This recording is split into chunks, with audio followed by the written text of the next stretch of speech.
The second law of thermodynamics states that the total entropy of a closed system always increases over time, or remains the same in reversible processes. But what is entropy? The way entropy is typically described is disorder. Higher entropy means higher disorder. Well, this is a very simplified way to think of it. This description doesn't really give us many insights. Why should the universe favor disorder over order? The answer is not obvious. Instead of trying to understand the definition of entropy, let's step back and think about why it was conceptualized in the first place. Think about what drives natural phenomena. Why do things happen? Why do certain atoms combine to form molecules? Why do certain chemical reactions take place and others don't? Why does heat flow from one place to another instead of the other way around? Whenever something happens, some kind of change has to occur. Properties like speed, mass, or temperature change. Physics defines the rules that allows us to predict these changes. Some of these rules are that overall energy does not change, overall momentum does not change. These are conservation of energy and momentum laws. But if something is allowed to change from, say, configuration A to configuration B, then why shouldn't the reverse also be allowed, from B to A? When a ball rolls down a hill from a certain height, it should be able to roll back up to the same height. If energy is conserved, then all its potential energy, when it's on the top of the hill, is converted to kinetic energy at the bottom. And this kinetic energy should completely convert back to potential energy, back to the height the ball originally started from. But this is not what happens. Some energy is always lost in the process to friction, air resistance, and so on. Most natural phenomena are not reversible. They're irreversible. We can scramble an egg, but we can't unscramble it. Why? Conservation laws can't answer the question why there's a preferred direction to any particular change. Things move in a particular direction as time moves forward. What distinguishes time moving forward from time moving backward? Well, it's not as mysterious as it might sound. It all has to do with probability. Let's do a very simple example. Let's hold a pencil upright on a table. If we let it go, it will fall and lie horizontally. Why did this happen? When it was held up, it had high potential energy. Just before it hit the table, most of that potential energy had been converted to kinetic energy, the energy of its motion. When it hit the table, that kinetic energy was transferred to the table and the air in the form of heat and sound. Energy is conserved. But why did this transfer of energy happen? Why doesn't the reverse happen? Say the pencil was lying flat on the table. Why doesn't the energy of the air and heat configure itself in such a way that it results in the pencil standing up? Energy would be conserved in that case too. You might say, well, things just tend to go to their lowest energy state. Well, it's true that the pencil went from a high energy state to a lower energy state. But the table and air went from a lower energy state to a higher energy state. No change in overall energy occurred. So we can't really say that this happened because everything wants to go to a lower energy state, because if that were the case, then why did the table and air go to a higher energy state? Something else has to be happening here. What's really happening is that although energy is conserved, the type of energy has changed. Useful energy has converted to less useful energy. In thermodynamics, the term energy refers to the ability of a system to do work. When a system is at a high energy state, it has more energy available to do work. When the pencil was standing on its tip, it had more potential energy. That is, it had more ability to do work. After it hit the table, it had less energy available to do work. The energy that transferred to the table and air in the form of heat and sound is less useful. Similarly, when we say that systems tend to go to their lower energy state, what we really mean is that they're converting their energy from more useful to less useful. This is the case, for example, when two hydrogen atoms combine with oxygen to form water. This reaction releases energy into its surroundings. The energy of the system, that is, oxygen and hydrogen atoms, has gone from higher ability to do work to a lower ability to do work. The same thing can be applied to a boulder falling from the top of a mountain to the bottom.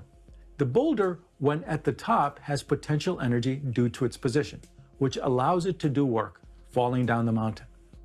As it falls, it loses potential energy and gains kinetic energy.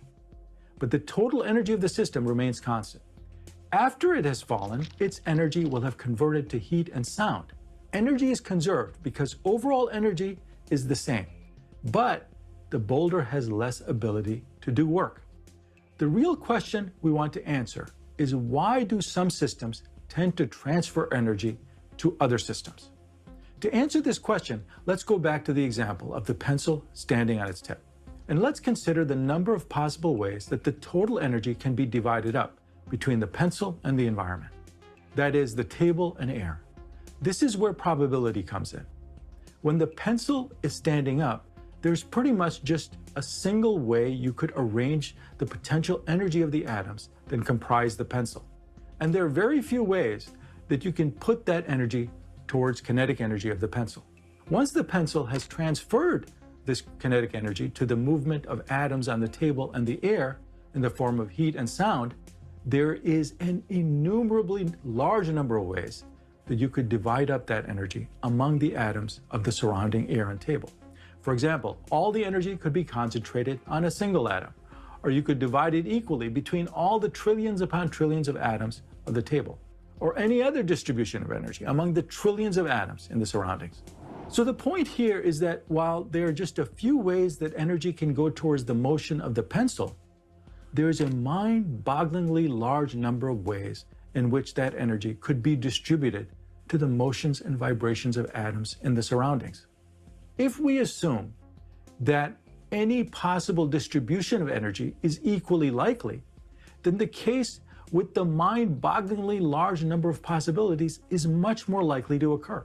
In fact, it will occur virtually all the time. And the case with just a few probabilities basically would never occur. So in the end, energy has transferred from the pencil to the environment because it is vastly more probable than the reverse, which is so improbable that it would essentially never occur, or at least not within the lifetime of this universe. This idea of probability of something occurring in one direction versus another, when modeled mathematically, results in the concept of entropy. Entropy is the logarithm of the number of ways a system can be arranged. The greater the number of ways a system can be arranged, the higher its entropy. So when we say that a system has a tendency to go to lower energy, what we're really talking about is that the total energy of a system will be divided up in such a way that maximizes the number of ways the system can be arranged. So in the case of the pencil, it always falls to the table because that results in the total energy of the system dividing itself up to maximize the number of ways it can be arranged. So the law of entropy, that is, the law that says entropy always increases, might be better written as there's a high probability that the entropy always increases. It's not governed by physics, but by probabilities. Entropy, when rigorously considered, is not really about randomness or disorder, but it's about the number of ways in which you can arrange something and the probability of that arrangement randomly occurring. Now, let's go a step further and consider.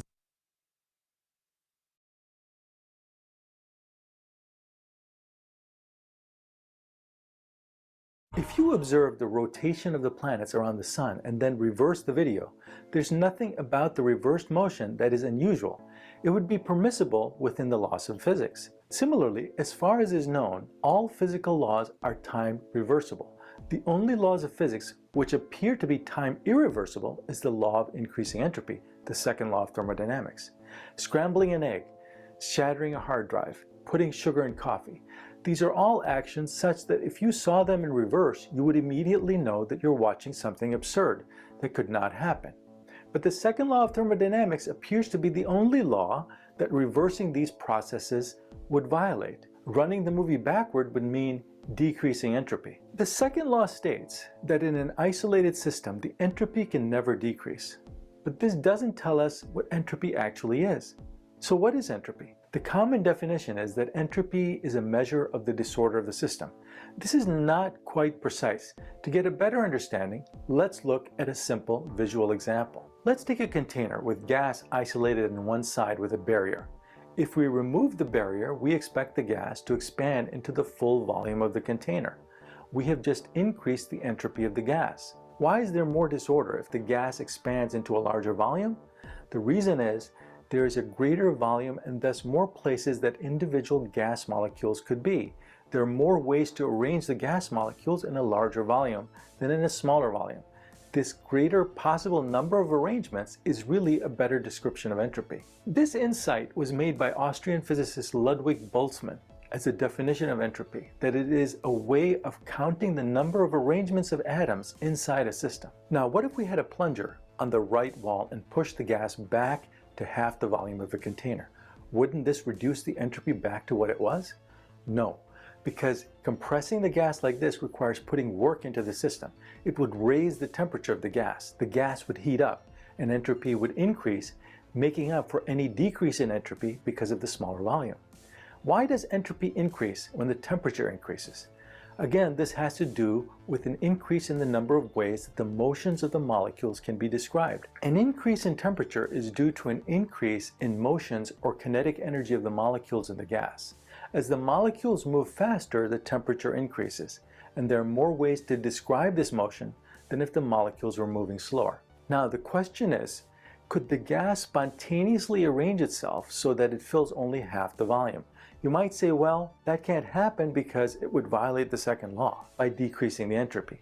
Yes, it would violate the second law, but the truth is that there's nothing in the laws of physics that really prevents this from happening, except that it is very, very unlikely. The possibility that all the multiple trillions of molecules in the gas could arrange themselves in one side of the container is about 1 to the power 150 billion trillion. This number is so enormous that it is statistically impossible. To give you an idea of the scale, the total number of Planck volumes, the smallest volume that could exist, that would fit in the volume of the known universe is only 10 to the 183. So needless to say, the second law is not going to be violated anytime soon. But it also tells you that the second law is not an absolute law. It is a statistical law. In other words, it could be violated, but it's just extremely unlikely. But in 1867, Scottish physicist James Clerk Maxwell devised a thought experiment that showed that the second law could be violated and entropy could indeed decrease. And this thought experiment seemed perfectly plausible to scientists, and they could not figure out why it was wrong for over 100 years. British physicist Lord Kelvin later labeled this Maxwell's demon. Imagine a chamber with a divider in the center. If we start out with the gas in one chamber, this gas will distribute itself evenly between the two chambers. Now, what if we put a door between the two chambers that is controlled by a little demon? The door is frictionless, so adds no heat or energy to the enclosed system. The demon controls the door such that he only lets the molecules travel in one direction. When a molecule comes near the door from the right, he opens the door to let the molecule travel to the left chamber. He doesn't let any of the molecules from the left chamber travel over to the right chamber. You can imagine that over time, this demon makes it so that the gas is collected on the left chamber, such that no molecules remain in the right chamber. No work was added and the temperature remained the same, so the entropy decreased. Now, this clearly seems to violate the second law. You might say, well, it's a thought experiment with an imaginary demon. It can't really be done. But you have to remember, this was thought of at a time when the concept of nanorobots and microprocessors didn't exist. It's conceivable that in the near future, we could build a computer-controlled device that could be the mechanical equivalent of the demon. So scientists could not disprove this idea behind this thought experiment for over 100 years. The solution finally came in 1982 by two scientists at, of all places, IBM Research, Rolf Landauer and Charles Bennett. They boiled the idea of the demon down to a fundamental idea behind entropy, and that is information. They showed that in order for the demon to reduce the entropy, he has to gather information about the movement of various molecules to determine when to open and close the door. He's building a memory record. The demon is increasing the amount of information in the system because he is part of the system. This increase in information is an increase in entropy.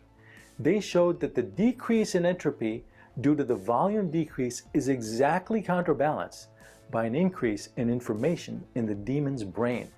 the second law is not violated. You might say, well, all I have to do is erase the memory of the daemon. If this was a computer hard drive, we can just reformat the hard drive. And there, now the hard drive has low entropy again. Aha! But Landauer and Bennett showed that erasing information is not free. Erasing information produces heat. It increases entropy.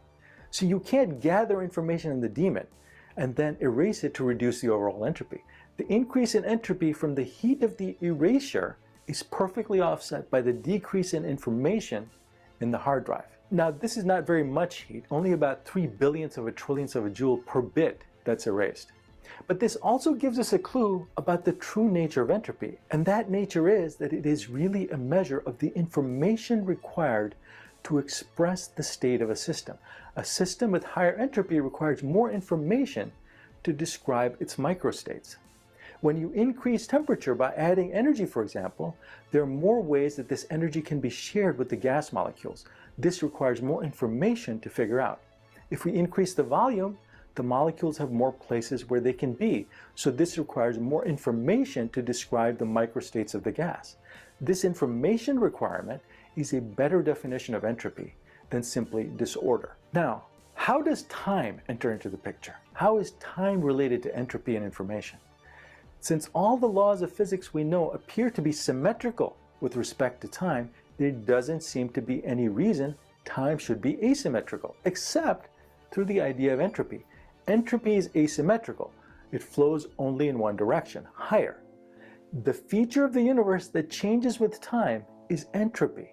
Now, this inspired British scientist Arthur Eddington to postulate that it is the increase in entropy that's responsible for the flow of time. But does time go forward because entropy increases? This is not well understood. It's not a good theory because the prediction it would make is that time should go backward when entropy decreases. There are pockets of decreasing entropy all over the place. The inside of your refrigerator is a place where entropy is decreasing.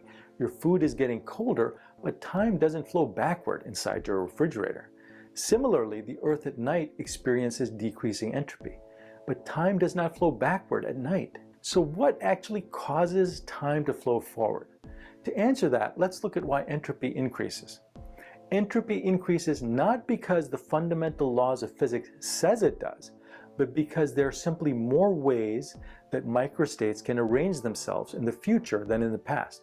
For example, there are more ways to arrange the checker pieces on a checkerboard than when they are neatly arranged at the start of the game. We are much more likely to be in a state of higher entropy than lower entropy as time passes.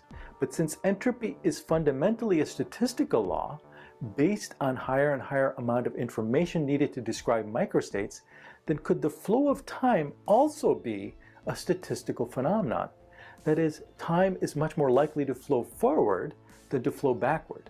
If so, this would leave open the idea that time flowing backward is not forbidden, but just statistically impossible. If entropy increases over time, that means that entropy must have been at its lowest possible state at the start of the universe, at the Big Bang. This is sometimes referred to as the past hypothesis, and this low entropy start is thought to be the primary reason why time flows forward. But why was entropy so low at the start? Why did the universe start in a very ordered state? Given all the energy and matter in the universe and all the states that it could have been in, why did it start in this way, in this very small subset of all the different configurations that it could have been in? No one really knows the final answer, but there are some leading ideas. Maybe there's a fundamental reason, but we haven't discovered it yet. And we're trying to explain something that is part of our ignorance. Maybe it's just a fact. It's a property of the universe, like the fundamental constants. Another idea is from physicists like Alan Guth and Sean Carroll. If there's no upper limit to entropy, that is, maybe entropy is infinite, then no matter where the universe started, it would have been in the lowest entropy state. It has nowhere else to go except to a higher entropy state. If time flows forward, as entropy becomes higher, then we are a result of the second law. We are a consequence of the increasing entropy of the universe. If the universe was in thermal equilibrium, we would not exist. The reason we have causality, evolution, biological processes, thoughts, memories, and even consciousness is the second law. Alan Guth points out that if information was not increasing in our brain, we would not have memories or consciousness. This links entropy to consciousness itself, and entropy will continue to increase for billions